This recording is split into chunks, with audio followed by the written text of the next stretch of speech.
Asti Unlimited hydroplane team. Miami's salt water was very unkind to their turbine engine.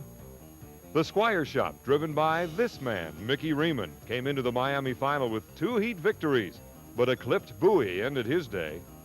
The defending Miami champion, the Budweiser, driven by this man, Jim Kropfeld, took the final with ease, and it was on to Syracuse, New York for race number 2. Little did they know trouble was just ahead. The Thunderboats, next.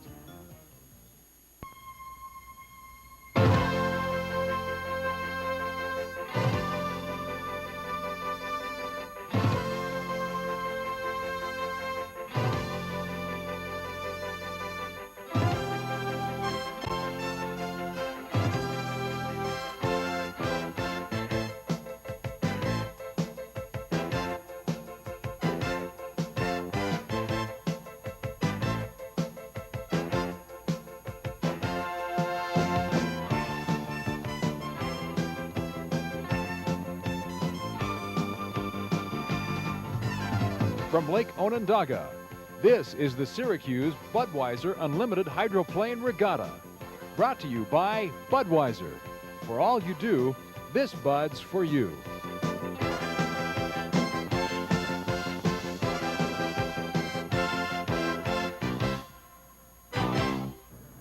Hi, everybody. I'm Don Poyer, and welcome to Onondaga Lake in Syracuse, New York, for race number 2 on the 1984 Unlimited Hydroplane Circuit.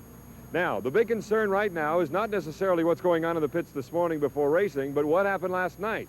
The Miss Budweiser, driven by Jim Kropfeld, was out on a test run, and while going through the north turn, the propeller lost one of its blades.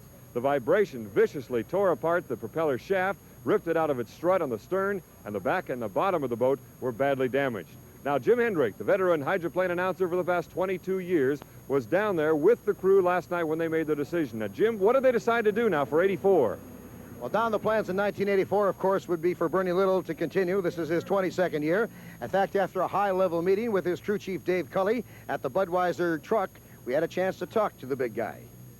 Yeah, the boat's heading back to Seattle, to the Budweiser boat shop. We're equipped there to do what's got to be done. The boat's got to be turned upside down, and as you can see, the deck's got to be replaced, the bottom, the transom, struts out, gearbox is gone. When we lost a blade, it really ripped it up pretty good. So best place to get it done is where we know what we got, and all our stuff is there, and we'll have to pick it up at Evansville, Indiana. Can you do that 2 weeks from now? No, but we'll be there.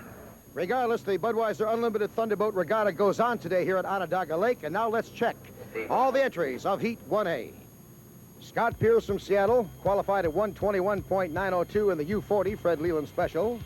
Ron Snyder from Piqua, Ohio, 120.724 qualification speed in the American Speedy Printing.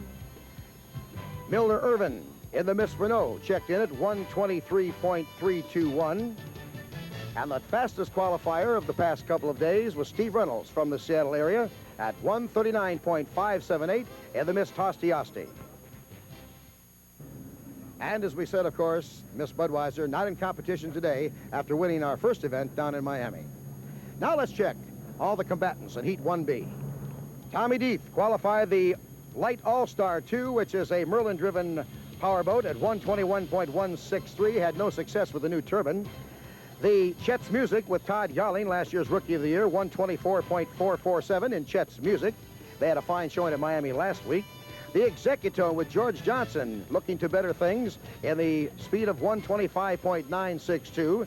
And one of the co-favorites here would be Mickey Riemann from Palm Desert, California, in the Squire Shop, and he checked in at over 130 mile an hour. And that's the way they line up for Heat 1A and 1B, but more stories have been breaking, and Don will tell you about that. All right, Jim, thank you very much. Now, there are 3 other concerns we need to update you on. First of all, we have a persistent problem in the level of the water here on Onondaga Lake. You haven't got this much water right underneath it, okay? Due to the low level, they're having to put the boats in with the bow pointing towards the shore rather than the other way around. That is because the rudder or the skid fin are easily digging into the ground under the water. The next situation is the Texmo. Now, that's the tunnel hull, the outboard powered tunnel hull that was in Miami. You saw it.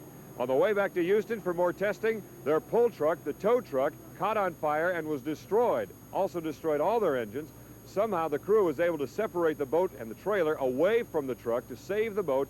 However, 2 of the crewmen suffered first and second-degree burns. The final update, and this is good news, the Atlas Van Lines has been testing very successfully up in Seattle, and we understand that Jim Lucero, the builder and designer, certainly plans to be in Evansville, race number 3 on the 1984 circuit. So good news all around in that regard for the Atlas Van Lines. All right, you're up to date on the situation with the Unlimiteds. It's time to go racing here on Onondaga Lake in Syracuse, New York. Stay with us. Heat 1A coming up.